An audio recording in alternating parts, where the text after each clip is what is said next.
We'll start questions today with Paul, who's in the second row to Coach's left. Coach, I guess obvious question, any updates on Jaden Ebbs? Obviously, he didn't travel with the team the other night and was going off that concussion earlier this year. Yeah, like I said, in Sioux Falls, Jaden unfortunately wasn't available for the game. He didn't travel like you mentioned, and we're hopeful that he'll be back sooner than later, and that's all I have for an update on him right now. Okay, we'll go ahead and go front row here to Colin, to Coach's left, and then we'll go to Sam. You mentioned on the radio after the game that it's a long season, college basketball is a marathon, but this is something that you have to learn from right away. I guess, what are you looking for on Saturday for immediate response to a game like that? A lot. I'm looking for a lot. I'm looking for a lot here in about 3 hours when we regroup as a team. Got home late Monday night. It was a tough locker room, a tough flight home. This would be the first time that, we're together as a group this afternoon when they're finished with their academic responsibilities and weights. And, I'm hoping they have the right mindset. I can't make them have the right mindset. I'm hopeful that they're going to be a little gnarly and upset about the results and, more importantly, how we played. But I can't control that in terms of how they walk in the locker room. I can have some control over it once we get on the practice court, but that's got to be the mindset.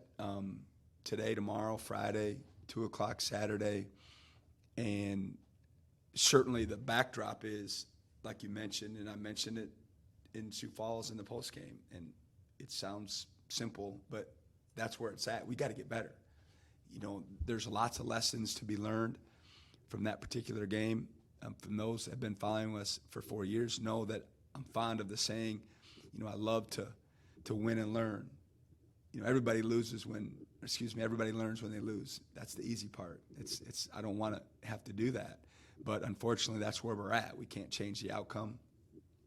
We have to get a ton of growth, and there are tons of opportunities individually and collectively for us to grow for this game. I knew when I scheduled it was going to be an uphill challenge because of a number of factors. One, the quality of their program, first and foremost. Two, it was in their backyard, and if anyone that was there, it was 97, 98% Iowa State fans, and it was a great environment. I'm glad that I didn't like the results, but it was a cool place to play. I've heard much about the Pentagon, and it was really neat setting. Once the ball was tipped, it wasn't much fun, obviously. But we're going to find out, a little bit about what we're made of, what this group's mentality is, what their approach is going to be. And it is a marathon season. There's a lot of basketball to be played. And, we've got a fork in the road early. How are we going to react to some adversity? How are we going to respond, to getting beat, and especially in the way that we got beat? With Jaden, is it an injury thing going on or a non-injury situation with him? Yeah, like I mentioned, that's my update on the Epps situation. Okay, we'll go ahead and get it to Jacob. Coach, you mentioned, your team responded to adversity. How big will the leadership of guys like Sean and Josh be in kind of flushing this loss in the coming days? Well, we're going to find out. We're going to find out. It will be hopefully a collective response. As much as we'd like to, we're not with them 24/7. So what they talk about on their own, if they do, and you're hopeful that they do, I know they're going to be, have some time together leading up to practice, and I can't control them that way. Certainly, you would hope that guys that have been around, like Sean and Josh, like you mentioned, would have some influence on, what the approach needs to be, what the mood needs to be. And we'll see. I can't really speak on it because I haven't met with them yet.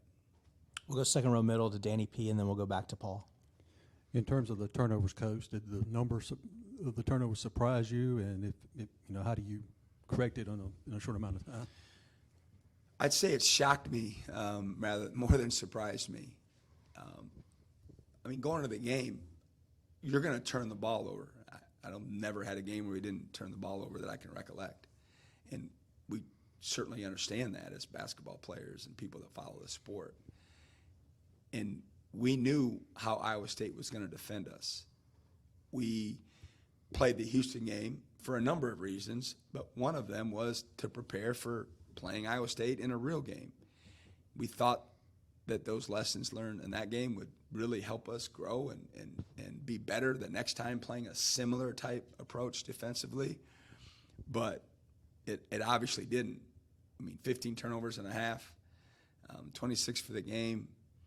You know, I never dreamt of that scenario. You know, going into the game, in my mind, I'm like, man, we can have 12, 13 turnovers. That's a win for us, knowing that we would get some good looks if we took care of the ball. That's the thing, is it's like a hard egg. You know, you get to the middle of it, and, you know, if you can break that eggshell, you know, it's a little softer than that way. And we had a lot of possessions where it worked that way. We just didn't have enough of them. We shot the ball pretty darn well. You know, we shot from three. We just didn't get enough shots. We didn't get enough shots on goal. And you know, credit to them. I mean, it's what they do. And we knew, and they knew. I mean, they didn't change their scheme. It's what they do. And it's their number one priority. And, you know, the little battle, if you will, of all the little battles in the game within the games, that was the biggest difference in the game. Was, you know, they imposed their defensive tactics on us better than we handled it. And, you know, that was the storyline of the game, obviously. It was no question about it. Coach, a lot of people may look at the record with Southeastern Louisiana, but it's a team that was leading Georgia Tech at halftime in their last game, and they've played Georgia Tech and Ole Miss first couple of games. What have you seen from them so far on tape, if you've gotten in that deep? Yeah, I started last night. As soon as we're done here, I'll meet with our staff that does the advanced scouting. But in reality, it doesn't matter who we're playing Saturday. You know, we're going to prepare for them like we prepare for every game. But it's about us and our response and what we do today and tomorrow and Friday. And then most importantly, when we tip the ball at 2 o'clock on Saturday.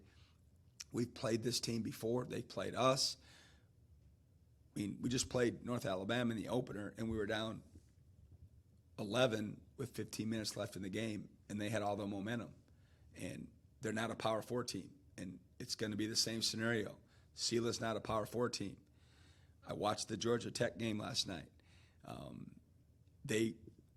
I'm sure their bench and their coaches thought they were going to win that game going into it. And then certainly as it unfolded, I guarantee you they had more confidence that they were going to win the game. I haven't gotten to the end yet of how it switched it up.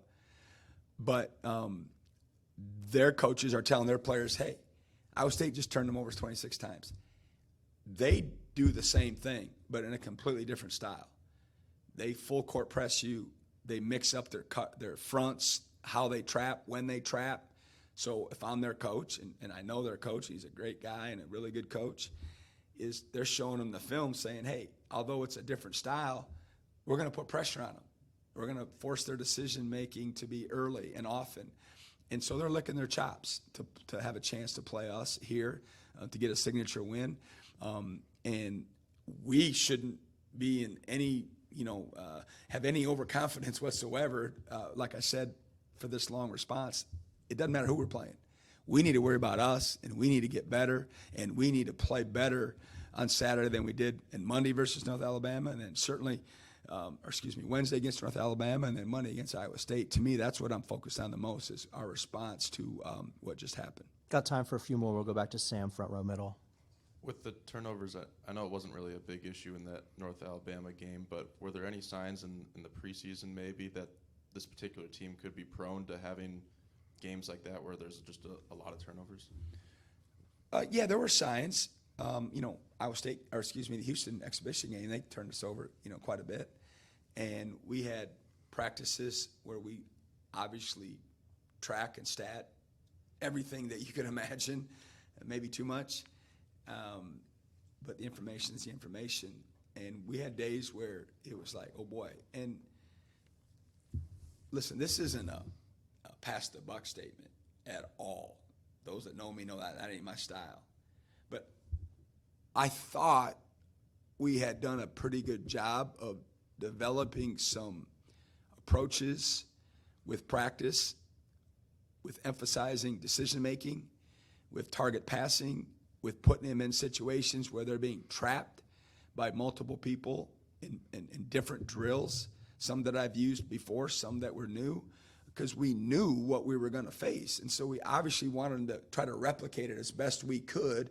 We didn't do a good enough job of replicating it or making it as Iowa State-like as we should have, in looking in hindsight, because the results are the results. But,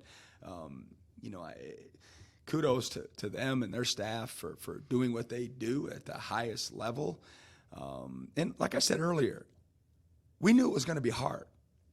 As the game unfolded, I'm like, hey, the game unfolded the way it needed to unfold to start the game. It was 29-27 with 4 and some change left, and the floodgates opened, and they opened fast, and it was an onslaught until the buzzer sounded at halftime, and that's where the game was decided, in my opinion. Anything else? All right, see you Saturday. All right, guys.